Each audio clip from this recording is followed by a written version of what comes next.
Let's get salty! Everyone, Zeddy here again today with a brand new video, and you are going to want to log into Hearthstone for a little bit starting today if you want to unlock a bunch of free packs, a portrait, the Perils and Paradise event. Well, as I'm recording this, it starts in 9 hours, but will be live 4 hours after this video goes live. And yeah, we're gonna go over the details of it. We actually have the quest data mine, so we can find out if, you know, you gotta play Geppetto in the first quest and lock everybody out, right? We had that frustration. We'll talk about that as well.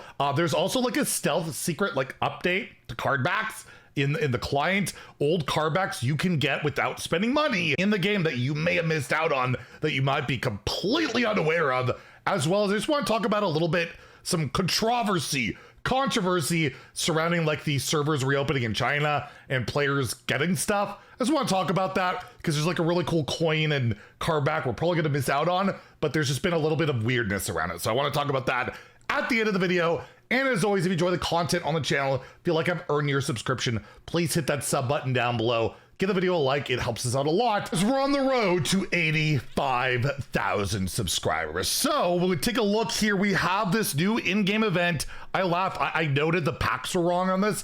I guess they never bothered to update the image on the patch notes. But yes, the in-game event, Perils in Paradise, begins today. You'll have until August 20th, so 3 weeks, which should be plenty of time to get this done. But just make sure you get in there. You know, the sooner you get in there, the sooner you can open packs and try and get some more good stuff. But yeah, before 6 Perils in Paradise packs, you have to unlock like 750, 2,000, 3,500 XP. And then there is also a Psy Death Knight portrait as the final reward, which you may or may not want, whatever, but at least you want to get those packs. And thankfully, Immic was able to data mine the whole quest log for this and see if like the first one's like walled by the legendary, which we've seen a lot of lately, which has been really frustrating. It's very obvious what they're doing with that. Thankfully, they have done that, but it's later and probably be able to complete the event very easily regardless of that. So the first one apparently is like walks on the beach. You just have to play 2 games. The discover 4 cards will be the next one the next day. Play 6 drink spells, play 10 minions. And then we have the kind of annoying one. Play a game with a tourist in your starting deck. There's 11 of them. Hopefully you'll have opened one by then.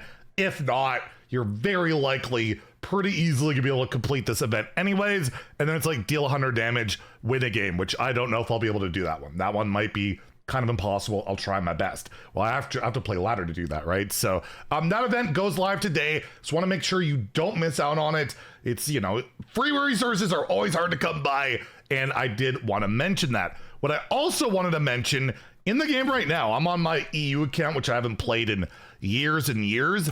There, apparently, I got a DM on Twitter. Again, I don't know if this is 100% accurate or if this has just been around for a while, but like you can buy like older card backs for gold if you're unaware of that. Like a lot of the old ranked season ones, after a while you're able to buy them. Like just say we go way back like April 2015, you could buy this for like 500 gold. But my understanding is that in the latest update, they updated this card backs thing, which I don't know how often they do, but now you can basically buy every ranked portrait, I believe up to November of 2020. So you can see like 2017 we can buy here. You can see Valorous Virtue, December 2020. You cannot buy this with gold.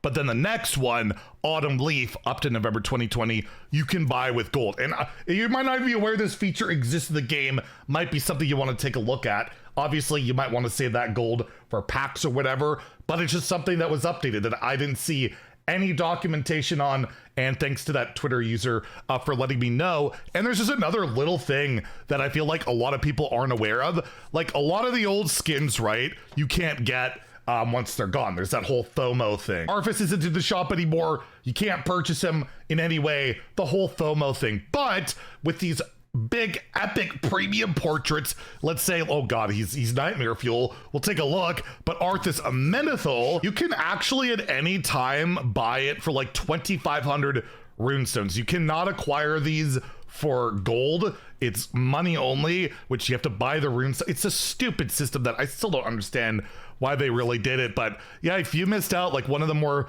popular ones ever, which they mentioned when they're hinting at the next like premium portrait Cthulhu, this is arguably like the best portrait of all time in Hearthstone. You can buy it whenever. It's not in the shop, but it is in your collection, and 2,500 runes. Again, you have to buy runestones, then buy the portrait, like again, which is about the equivalent of 25 US dollars. You can do that, so just be aware of that. Any of these like legendary diamond portraits and whatever's coming in the future, there's no FOMO on it. The bonus of buying it early is they throw in some packs, right? There's usually some golden packs, class packs. Perfect time to just mention that in case you missed out on it. And then the last thing I wanted to mention was the controversy around China's server opening, and they're getting goodies. Like, they're going to be getting this beautiful coin, as Imik said, and cardback, which is unbelievable. This is gorgeous. I don't know if I want to put this in the thumbnail, but it'll be like clickbait because I can't get it for free, but it's just really nice. But regardless, that's going to be available there. Apparently we won't be getting it, or not a good sign of that. So that kind of sucks. But there's been a lot of like negativity I've seen towards basically this image here of like they're getting all the 2023 cards, all the cards released in 2023. Every Chinese player on the Chinese servers that were locked out for like a year and a half will be getting all the cards for free, golden. They can only disenchant them for 1 dust each, so they can't just, you know, bank it towards the next standard year. It's just a way to get them back in, and there's been a lot of negativity surrounding it. And I just want to say to the people that should be our 10-year anniversary event and all this stuff, it's like they couldn't play for a year and a half. That's a year and a half of like gold acquirement, XP, events, all that stuff that you literally can't access. So if you miss out on a year and a half and then you just expect players to return with like nothing in compensation, it's just not a reality. I think it's a very smart way of doing it.